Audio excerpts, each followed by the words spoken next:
Hey, I'm Nafka, and hey, today we're looking at the white scars.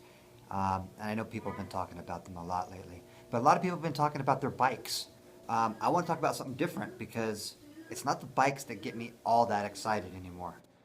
Okay, the newness, the shininess of that has worn off.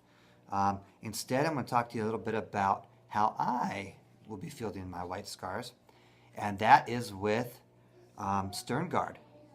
Uh, and the reason being, you put con in your army, put them in dedicated transport, all right, allows you, your stern guard, to scout forward and get to a forward position. And so that when you deploy that first round and you jump out, you are maximizing your stern guard.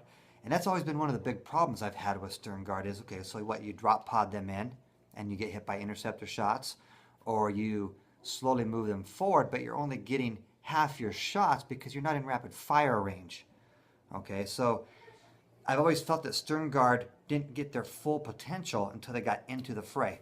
And this really allows you to take your stern guard, get that special ammunition, and really get it up into the middle of the action. And round one, or the first round that you move, you are hitting hard, okay? Because you have Dragonfire bolts, Hellfire rounds, Kraken bolts, and Vengeance rounds, okay? So you're able to do ignore cover, all right? So that means all the Xenos troops that are behind stuff or in stuff with AP5 weapons or AP armor values, armor saves of 5, are getting shredded because you can just ignore it, and you're going to be close enough to rapid fire them. You're also close enough to hit anything that, hey, you've got some big monstrous creatures out there. You can fire poison shots that wound on a 2+, okay? Imagine 30 Stern Guard doing this, and all of a sudden, okay, your opponent is just saying ouch because you're wounding everything on 2s, okay? Not only that, but then you've got the Kraken bolts, AP4, Strength 4, 30-inch shots, okay? These are all rapid fire weapons, so you're rapid firing at 15 inches, okay? So you're killing fire warriors, you're killing anything that has a save of 4+, just shredding them, okay? And then you have, of course, the Vengeance rounds, which are 18 inches, so that gives you a 9-inch, rapid fire. But remember, you're starting 12 inches forward already because of your scout deployment. So you can immediately move 6, deploy 6, and then fire within 9 inches for rapid fire. Okay, so that's 21 inches. You're going to get to wherever you need to on the board, unless you're playing a long board edge and you really have somebody hiding in the backfield. Now that does happen, but you're getting really great penetration with these guys. And obviously, we're not talking about Stern Guard without the rest of the army as well. So there could be some bikes coming in there as well. All right, some scout bikes, which, by the way, I'm just loving with White Scars. So you are really striking hard and hitting your opponent fast and with tremendous firepower. Now, the next step forward is, because you can deal with guys in cover with Stern Guard, you can deal with high toughness with the poison weapons, armor saves of 4+, even 3+ armor saves with Vengeance rounds, okay? So there's no opponent that you're not really getting the best work out of, okay? And we're not talking, and still, with the Inquisition coming out and the possibilities of divination into your White Scar units, or getting up into there to hopefully cast some of those abilities to make you some twin linkage or whatnot. There's some really fantastic opportunities. So, but what I want to get into is the only type of things that you're not dealing with really well are A, armor, and 2, things that have a 2+ armor save. Now, that doesn't mean that you can't come equipped to deal with those. Your Stern Guard can take grav weapons, okay? Combi grav weapons for everybody. All right, that's 10 of them. That's going to do some serious hurt on your opponents, okay? So it's grav weapons. We kind of all know what they do now. They've been out long enough.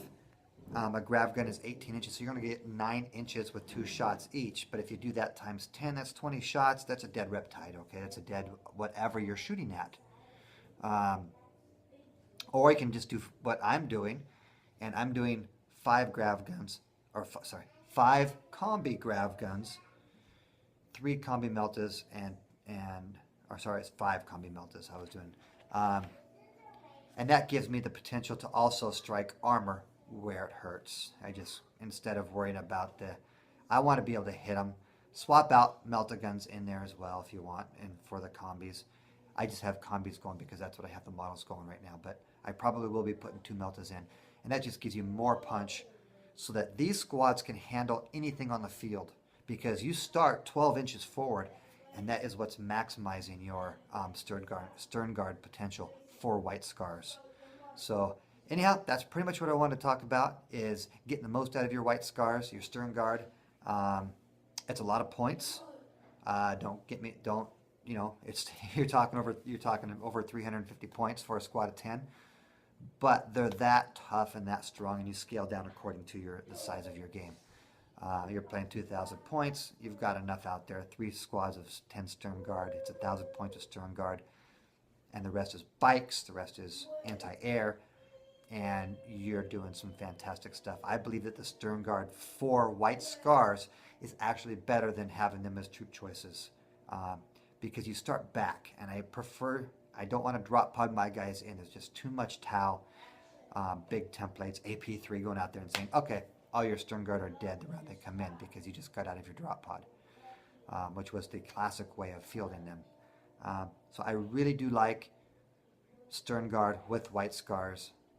Maximum efficiency. I mean, just maximum efficiency for a strong unit that can handle any type of problem that it faces. And what it can't handle, everything else is going to handle for you. Remember, these guys are going to get hit and run. So if you do get stuck in assault, you pop right out whatever survives, or you even pop in an assault because you start with 2 attacks each, because you are a veteran troop. So you get 2 attacks base, 3 on the charge. So fantastic options. This is NAFCA, Fate 212. Get out there and get some games in, okay? Talk to you later. Bye.